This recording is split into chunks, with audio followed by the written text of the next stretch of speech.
Hello friends, welcome to our channel. So ఈరోజు మన తోట దగ్గరికి వెళ్దాం రండి. సో మన తోటలన్నీ చూసొద్దాం ఎలా ఉన్నాయి ఏంటి అనేది. ఈ వీడియో ఎగ్జాక్ట్గా డిసెంబర్ 11న తీసిన వీడియో అనమాట. సో ఆల్మోస్ట్ 7 months అవుతుంది. ఈ 7 months ముందు ఫ్లడ్స్ వచ్చాయి కదా, ఆ ఫ్లడ్స్కి ఆ తోటలన్నీ కూడా మునిగిపోయాయి అన్నమాట. సో మునిగిపోవడంతో పాటు ఆ రోడ్డు మీద తారు అయితే ఉందో ఆ తారంతా కూడా ఆ తోటలో పెట్టేసింది, ఆ తోటలో వెళ్ళిపోయింది అనమాట. ఒక లేయర్, ఆ తార్ రోడ్ లేయర్ అంతా మన తోటలోనే వచ్చేసింది. సో మొత్తం కూడా పంట అంతా నాశనం అయిపోయింది అప్పుడైతే. సో మళ్ళీ 7 months తర్వాత ఇప్పుడు ఎలా ఉంది, మళ్ళీ పంట పెట్టిన తర్వాత ఎలా ఉంది అని చూద్దామని వెళ్తూ ఉన్నాను. నేను లక్ష్మక్క వెళ్తూ ఉన్నాం అనమాట. మా ఊరు సరౌండింగ్స్ వాళ్ళందరికీ కూడా చాలా వరకు బాగా నష్టపోయారనే చెప్పచ్చు. సో రైతులకి ఒక్క సంవత్సరం పంట నష్టం వచ్చినా కూడా నార్మల్గా కోలుకోవడం కష్టం. అలా ఉంటుంది అనమాట రైతుల కష్టం అంతా కూడా. సో మొత్తం పంటంతా మళ్ళీ వేయాల్సి వచ్చింది. కొంతమంది ఏంటంటే కొంచెం ఎత్తులో ఉన్న వాళ్ళకి కొంచెం ఓకే, కానీ మాకేంటంటే మా పొలాల దగ్గర ఒకవైపు ఏమో మామిడి కాలువ అంటాం, అది ఉంటుంది. మరోవైపు ఏంటంటే సూర్ణముఖి నది ఉంటుంది అనమాట. సో ఇవి రెండు ఒకటిగా కలిసిపోయాయి. అవేమో అటుపక్క పొంగి అటుపక్క వచ్చాయి, మా తోటకి అటుపక్క వచ్చాయి. ఇటుపక్కేమో మామిడి కాలువ పొంగి ఇటుపక్క వచ్చిందనమాట. సో మొత్తం ఎక్కడ చూసినా నీళ్ల మయం అయిపోయింది. సో ఇక ఈ పంటని మళ్ళీ యథాస్థితికి రావడానికి చాలా రోజులు పట్టింది, చాలా డబ్బులు కూడా ఖర్చు అయింది అనమాట. ఎడం పక్క ఉన్న పొలాలంతా నీళ్ళలో మునిగిపోయినాయి కదా. సో ఇప్పుడు ఎలా ఉన్నాయో చూద్దాం. నార్మల్గా ఏంటంటే రోడ్డు పక్క పొలాలని మనం మామూలుగా ఇష్టపడుతూ ఉంటాం, కానీ అప్పుడప్పుడు రోడ్లో ఉన్న తారంతా కూడా మన పొలాల్లోనే ఉంటుందని ఈ ఫ్లడ్స్ వచ్చినాకే తెలిసిందనమాట.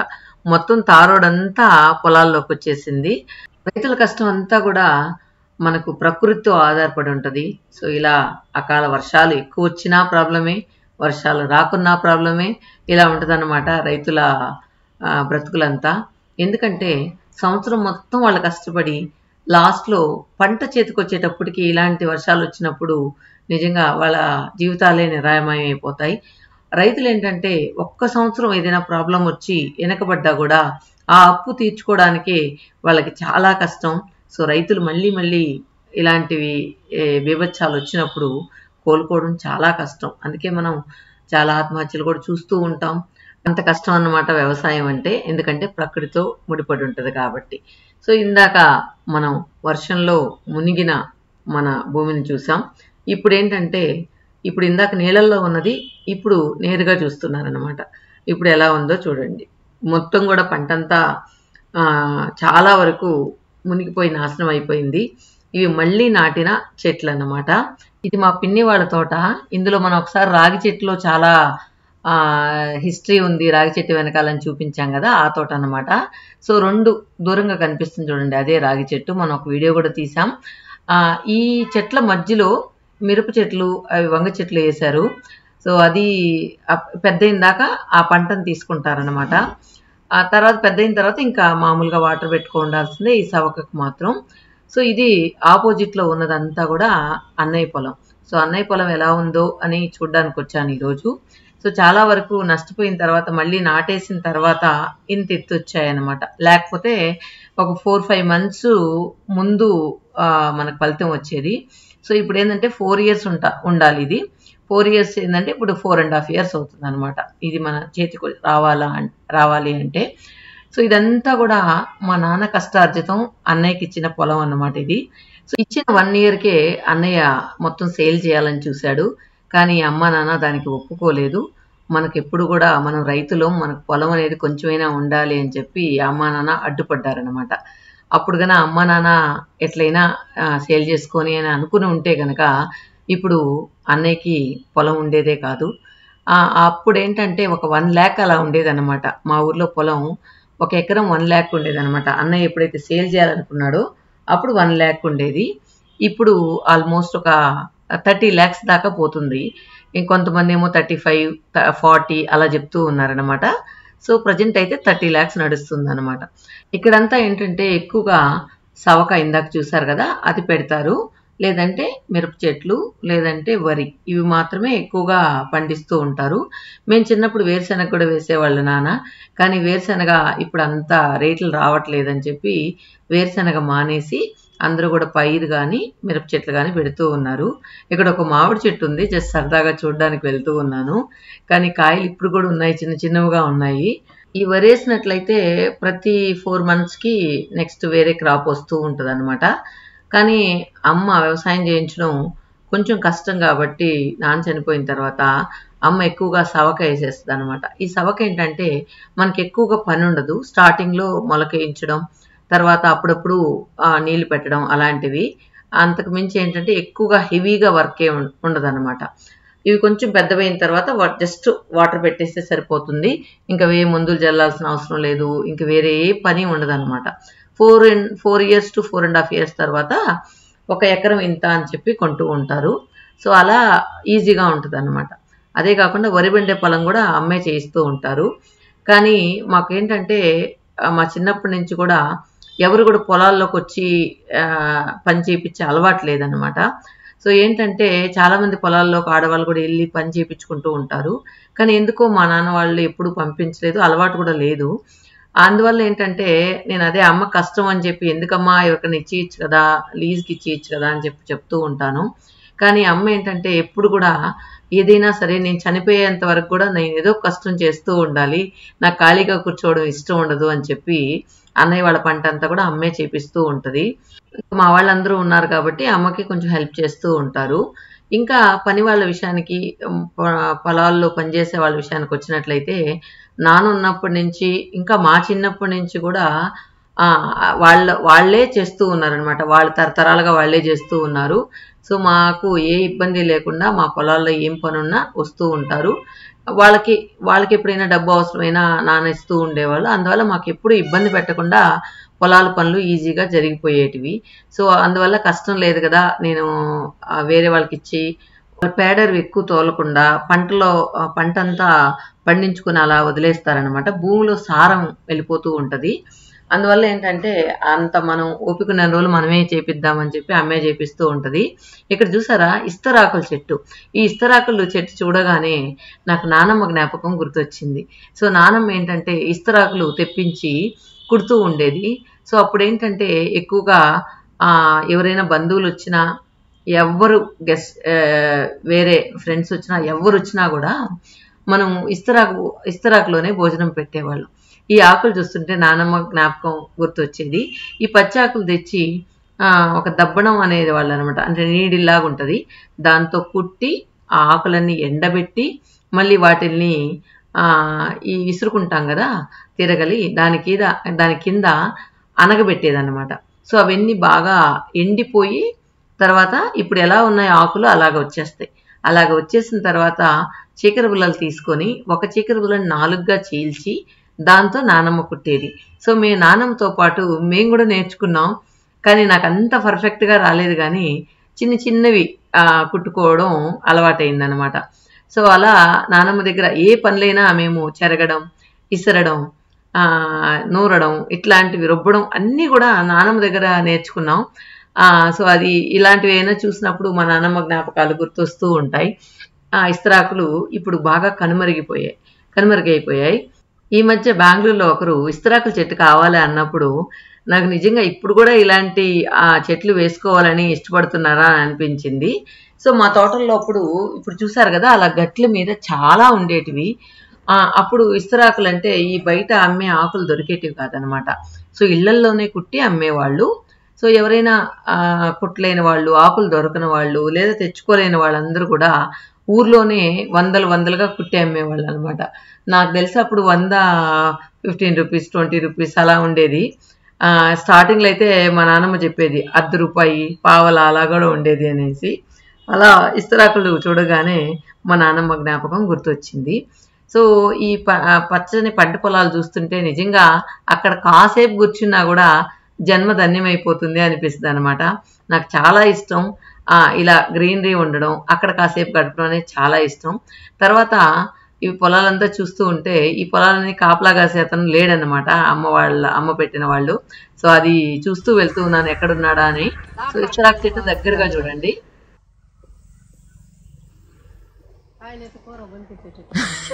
ఇక పైన వాళ్ళకి అందితే గుహేస్తుంది అక్క, ఎక్కేదానికి కూడా వాటం లేదు ఎవరికన్నా కూడా కదా.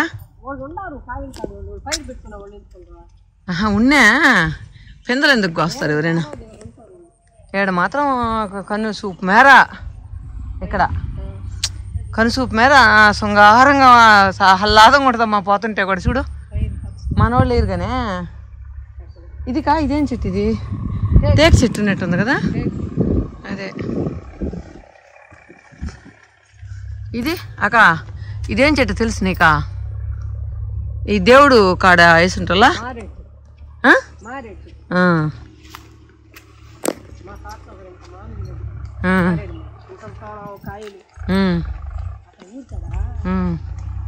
ఇదేం కాలువ? ఇది పంట కాలువ? ఇది పంట కాలువ? ఇది మామూలుగా కాలువ దీంట్లోంచి నీళ్ళు వచ్చి తెలుగు కాలువ. దీనిలో పూర్తి కాలువ చేయాలని బైక్ ఇది కానీ ఎవరో ఉన్నారు. మనుషులు కనబడలేదు, మనకు బైక్ కనబడుతుందా? ఇది కదకా జొన్న కదకా? ఇదే జొన్న సజ్జ గడ్డి కోసుకొని పశువులకి వేసే జొన్న గడ్డి. అవునా? దానికి రాదా? జొన్న రాదు, అట్లే ఉంటుంది జొన్న. ఇప్పుడు కూడా మునితాత ఉంటాడంటావా అడా?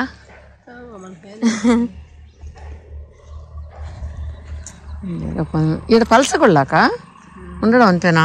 చచ్చిపోయాయా? చచ్చిపోయినాక వేసినట్టున్నారాడా? ఎటైనా రోడ్డు పక్కన ఉంటే పశువులు గిసువులు దొక్కనం.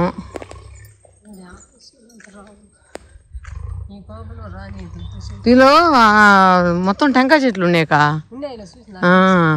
అక్కడ మేము ఇది కూడా వేస్తున్నాము. ఆహా, ఇదేంటది పనస చెట్టు కూడా ఉండింది. పనస చెట్టు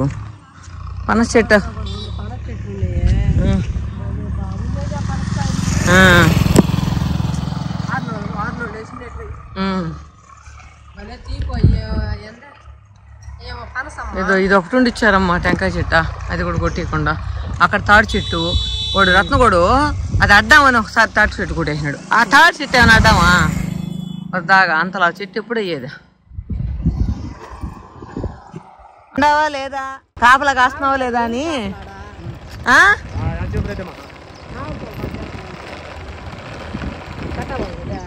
కాపలా కాస్తున్నావా లేదా అని. ఏనా అనా నువ్వు లేకపోతే ఉండడం వీడు. రోజు ఒకసారి వచ్చిపోతా నీ సామాసమా? అదే చెప్తున్నా, ఇది ఆడపోయేటప్పుడు కనబడలా. మా తోటల దగ్గర కాపలా ఉంటాడు అనమాట. అంటే ఏదైనా పశువుల లోపలికి వెళ్ళిపోకుండా, ఏదైనా వాటికి నీళ్ళు వేయాలన్నా, మోటార్లు చూసుకోవాలన్నా ఇక్కడే పొలంలోనే ఉంటారు. అదే వెళ్ళేటప్పుడు కనిపించలే, అదే అడుగుతూ ఉన్నాను. తను చెప్తూ ఉన్నాడు, ఈ ఫోటోలన్నీ లాగి ఆయన చెప్పడం, ఫోటోలన్నీ లాగి అమ్మకు చూపించమ్మా, మన పొలం ఎలా ఉందో అమ్మ చూస్తుంది అని చెప్పి. కానీ అమ్మ ఎప్పుడైనా రేర్గా వస్తూ ఉంటుంది అనమాట. సో ఎప్పుడైనా ఇప్పుడు మన సౌక చెట్లు చాలా బాగున్నాయంట అని చెప్పి అమ్మ చెప్పింది. అందులో మన వాళ్ళందరూ అమ్మకు అప్డేట్ చేస్తూ ఉంటారు. సరే నేను కూడా చూద్దామని ఈరోజు వచ్చాను. ఇప్పుడు ఏంటంటే సవక మధ్యలో మా పిన్ని వాళ్ళ తోటలో మిరప చెట్లు వేస్తున్నారు కదా, అక్కడ ఎవరో లోపల వెళ్ళున్నారంట. లోపల కుదురుకుంటే ఏం కనబడతారు కా? క్రోటన్ చెట్టు కూడా మురిసింది ఒకటే. ఇదంతా పలసగా ఉన్నట్టుండే కదా అక్కడక్కడ. సరే అవును, మళ్ళీ వేస్తారు కదా అవి ఒకరు ఎదగాల. అదే అక్కడ కూడా ఆ మూలు కూడా ఒకరు పలసగా అనిపిస్తుందాయా? ఇవన్నీ ఇప్పుడు వేసినట్టునా చిన్న చిన్నవే? అవునా, వెళ్ళమంటే మనకు ముందు వచ్చేస్తున్నాం. ఏడ కూడా గ్యాప్ ఉన్నట్టుందా? ఏడ గ్యాప్ కావాలని ఉంచినారు నాదే ఉండడం అంతే. ఏడ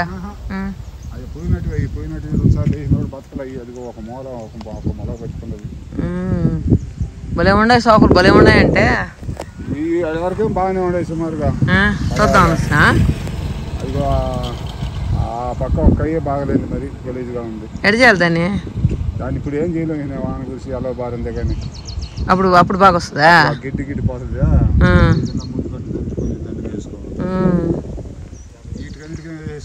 మీరు ఎప్పుడు వెనక చెక్కేశారు ఇయ్యా? అయినా ఈ పెద్దగా ఉన్నాయా? దాని మీద పెద్దగా ఉన్నాయి కదా, దీనికి ఏ పెద్ద సత్తు వేశారా? అవి ఇప్పుడు అది రెండు ఒకటిగానే ఉన్నాయికా ఇప్తా. మనం వేసి నాకు 3 నెలలకి వేసాడంట, 3 నెలల తర్వాత వేసాడంట. ఏనన్నా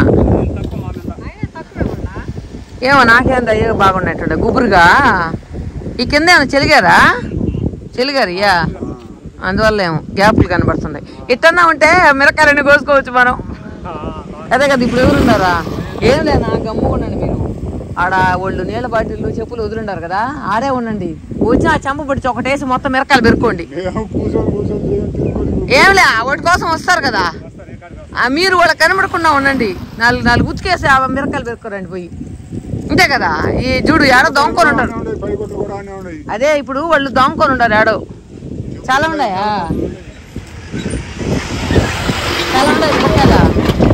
చాలా ఉన్నాయి మిరకాయల.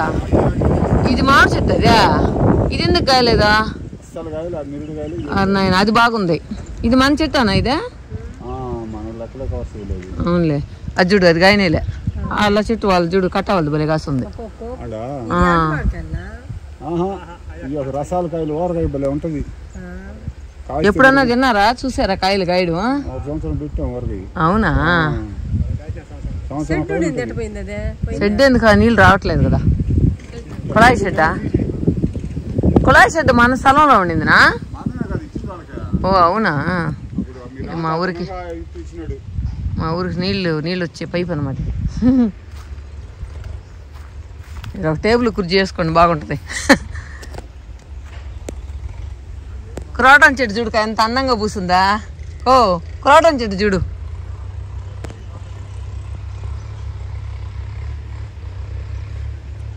అన్నా అప్పుడు మనకు కల్లా ఉండింది ఏ స్థలం అదే?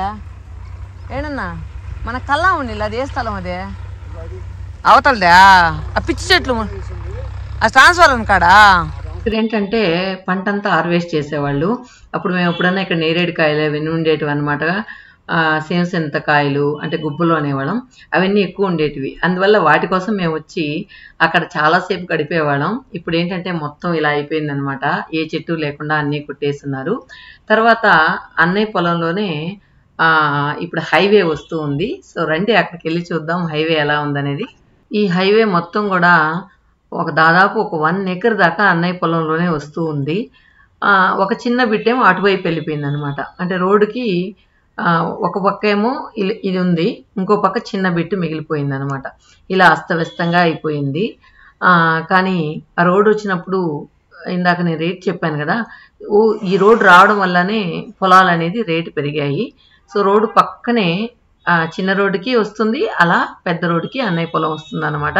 సో దానివల్ల వాల్యుయేషన్ కూడా మా ఊర్లో చాలా వరకు ఆ పొలాలన్నీ కూడా ఆ రేట్లు బాగా పెరిగాయనే చెప్పచ్చు. ఇక లక్ష్మి అక్క వాళ్ళ పొలం దగ్గరికి వెళ్దాం. సో లారీ వస్తుంది కదా, ఈ రోడ్డుకి వస్తుంది అనమాట వాళ్ళది. సో అక్కడ వాళ్ళు ఎక్కువగా వరి పంటే పెడుతూ ఉంటారు. ఇది మొత్తం కూడా సాగు చేస్తున్నారనమాట. ఇప్పుడు ఇంకా వరి వేయడానికి రెడీగా ఉంది. సో అందరూ మా ఊర్లో వాళ్ళందరూ ఎక్కువ రేట్లు పెరిగేటప్పటికి ఆనందంగా ఉన్నారనమాట.